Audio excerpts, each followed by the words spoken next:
क्या सच में इस टाइप के इंसान है कि जो न्याय दिलाने आए हैं उसको भी उड़ा देंगे, उसको भी मरवा देंगे? सच में इस तरह का खतरा है?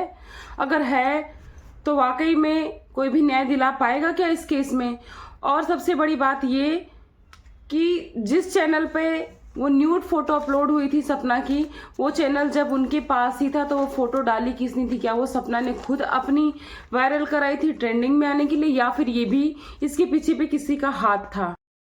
सारा पैसा ले लिया, किसके अकाउंट में गया? क्या पैसा रख लेने के कारण इतना प्रेशर है, या फिर इसके पीछे की कहानी ही कुछ और है? सब कुछ आज की वीडियो में पता चलेगा, बिल्कुल स्किप मत करिएगा। उस दिन सपना के ससुर जी के साले वो मोटी रकम लेके जो आए थे कैश में, वो किसने भिजवाई थी, कहां से आई थी और किस लिए ली गई थी? ये सबसे बड़ा सवाल है। Hey everyone, welcome back to my channel Purnima Keshav blog. और आप सब कैसे हैं? आई होप आप सब बहुत अच्छे से होंगे, मैं भी बढ़िया हूँ।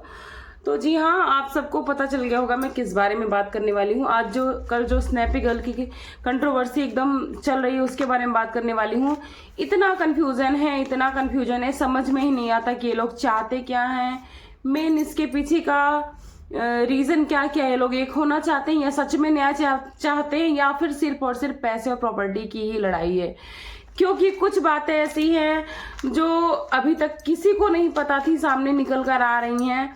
प्रॉपर्टी के अलावा जो पैसे हैं, क्या उसके लिए मेन झगड़ा हो रहा है? क्योंकि वो बातें तो आज तक जिक्र ही नहीं की गई, लेकिन आज मैं बताऊंगी, तो बिल्कुल भी वीडियो को स्किप मत करिएगा और सही का साथ दीजिएगा। क्योंकि मैं दोनों पक्षों की जो बातें सही होती है वो रखती हूँ, किसी एक पक्ष को लेके कभी नहीं चलती हूँ। क्योंकि आप अगर किसी पक्ष में कोई चीज देख रहे हो तो आप एक पक्ष को बिल्कुल नहीं देख सकते, क्योंकि इनमें कोई भी हरिश्चंद्र नहीं है और ना कोई बहुत सीधा साधा है। दुख दोनों के बाद है, एक का पति गया है तो एक का बच्चा गया है। तो चलिए बात करते हैं। अब जिसमें अलका जी जो है उन्होंने एलिगेशन लगाया है कि मुझे भी ये उड़वा सकते हैं, मुझे भी खतरा है सपना के ससुर जी पे। तो क्या सच में वो उस टाइप के हैं, इतनी पावर है कि वो लोगों को ऐसे चुटकियों में मरवा देते हैं? ये बहुत बड़ा एलिगेशन है, तो इसको लगाने के पहले 100 बार सोचना चाहिए था। क्या सच में अगर अलका को वहां बुलाया जा रहा है तो वो जाने से इसलिए डर रही हैं कि हम जाएंगे तो हमें उड़वा दिया जाएगा? क्योंकि जहां तक देखा जाए तो वो भी हमेशा कैमरे का यूज करती हैं, बिना एविडेंस कुछ नहीं करती हैं। तो वैसे वाकई में अपने रिस्क पे इतना बड़ा तो रिस्क कोई नहीं लेगा, लेकिन ये ग्राउंड लेवल पर जाके लोगों की मदद करती हैं और गई भी थी। तो डर तो कहीं ना कहीं अगर ऐसे इंसान हैं तो होगा, लेकिन सवाल ये उठता है कि क्या वो ऐसे इंसान हैं? अब बात करते हैं कि वो जो फोन के बारे में बात हो रही है, कि पहले तो उन्होंने बोला भाभी के पास फोन था। इसमें अंशु की भी 2 स्टेटमेंट थी, मैंने दोबारा से लाइव चेक की, 2 स्टेटमेंट थी। एक बार उन्होंने बोला कि फोन भैया के जाने के बाद से ही भाभी के पास था, उसके बाद वो बोलती थोड़ी देर बाद उसी सेम लाइव में कि वो फोन था लॉकर में। लेकिन ये नहीं क्लियर किया कि वो फोन था किसके लॉकर में, और वो किसी ऐसे लीगल कार्रवाई तो थी नहीं कि पुलिस के लॉकर में था या फिर कहीं पे सबमिट था, वो किसी घर के वालों के थे। तो क्या उस फोन की सफाई हो रही थी? क्या सच में उसमें से रिकॉर्डिंग्स और सबूत मिटाए गए हैं? पर उसमें रिकॉर्डिंग तो मिटाई जा सकती, सबूत क्या हो सकते हैं ये नहीं पता। लेकिन उस गाड़ी को जो चला रहा था वो ड्राइवर कौन था? क्या उस ड्राइवर से ही वो मोटी रकम ली गई थी जो कि राजवीर के मामा जी लेके आए थे उस दिन कैश में? और तब अंशु की सपना से बॉन्डिंग अच्छी थी और सब अंशु ने आके बताया था कि मामा जी पैसे लेकर आए हैं और उसका कुछ लेन देन की बात हो रही है। तो क्या वो जिस गाड़ी से एक्सीडेंट हुआ था या उड़वाया गया था, पकड़ी गई थी वो पर्सनल लेवल पे, तो उससे पैसे लिए गए थे और उसका खतरा है, वो पैसे नहीं बांटना चाहते हैं, इसलिए अंकल जी गुस्सा हो रहे हैं कि आदमी तो मतलब मेरा बेटा तो चला गया, लेकिन अब पैसे अगर सामने इन सब चीजों को सामने लाया गया तो मेरी इमेज खराब हो जाएगी कि इन्होंने पैसा ले लिया। क्योंकि इसके पीछे की कहानी भी बहुत सारी मैं आप लोगों को जरूर बताऊंगी। अब बात करते हैं उनके मौत का क्लेम, जो एक्सीडेंटल क्लेम हुआ था। अब ये सामने आ गया है, निकल के साफ हो गया है कि वो क्लेम के सारे पैसे अंकल जी के अकाउंट में गए, जबकि उस पे हक तो सपना का और उसके बच्चों का बनता था। तो इस बात पे अंकल जी को क्लेरिफिकेशन बिल्कुल देना पड़ेगा कि अगर ये पैसे आपके अकाउंट में बाय चांस उस टाइम सपना उस हालत में नहीं थी, वो उस प्रोसीजन करने की हालत में नहीं थी, और इतनी अर्जेंसी क्या थी कि 3 दिन के अंदर वो पैसे आपने ले लिए और किस बेस पर ले लिए, क्योंकि अगर कोई भी एक्सीडेंटल केस होता है तो उसकी छानबीन होती है, तब बीमा कंपनी वाले पैसे देते हैं। तो तुमने आपने कौन सी पावर यूज की कि बिना छानबीन के ही पैसे चले गए। डेथ सर्टिफिकेट इतनी आनन फानन में बनना, उसमें सपना का नाम ना होना, क्लेम का इतना फास्ट जो है हो जाना, इनके अकाउंट में चले जाना, ये सब कहीं ना कहीं बहुत सस्पिशियस है। इसमें समझ में नहीं आता है कि पैसे के लिए लड़ाई है या फिर न्याय के लिए लड़ाई है, क्योंकि जो लड़ाई है टोटल दिखती तो जा रही है पैसे के लिए ही। अब बात करते हैं द रॉट की।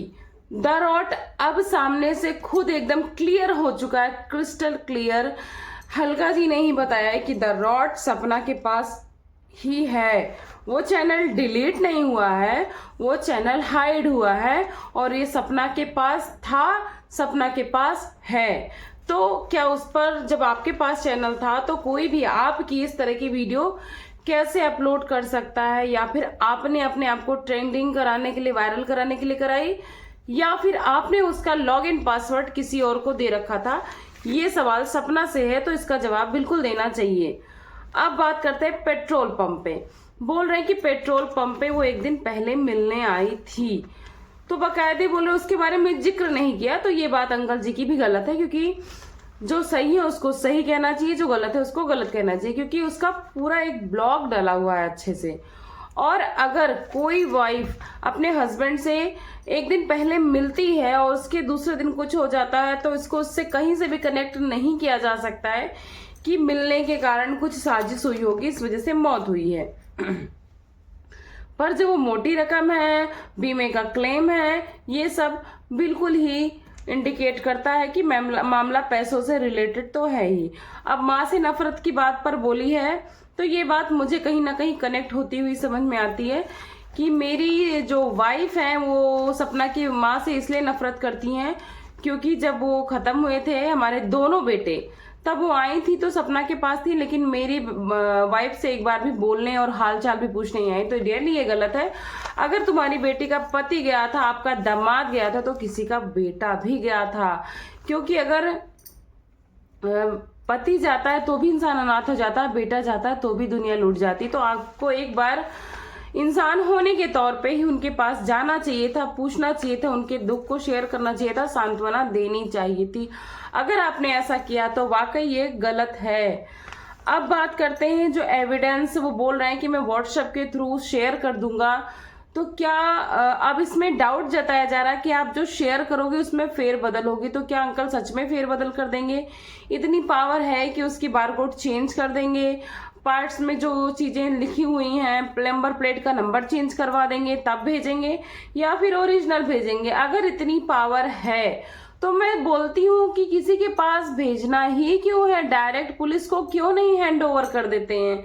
हर चीज हम लोग रिएक्शन वालों के पास क्यों भेजते हैं? ऐसी कौन सी पावर है उनकी कि आप उन पे भेज के न्याय दिला दोगे? मैं तो कहती हूँ किसी रिएक्शन वालों को कोई सबूत देने की जरूरत ही नहीं है।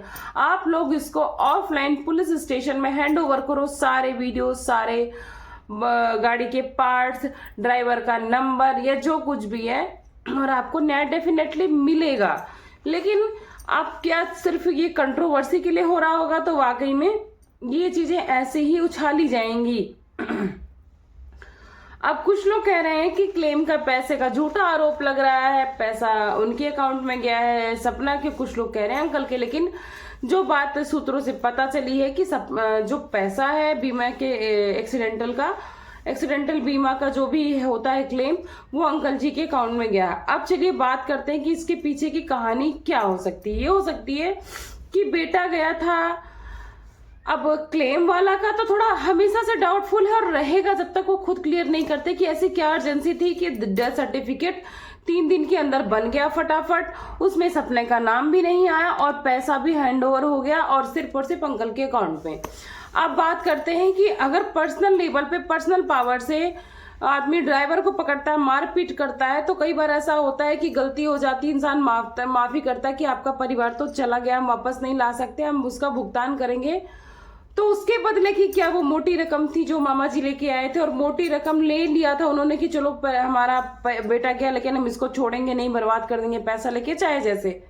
तो अंकल ये तो गलत है, पैसा लेके आपको नहीं छोड़ना चाहिए था, उसको सजा दिलानी चाहिए थी।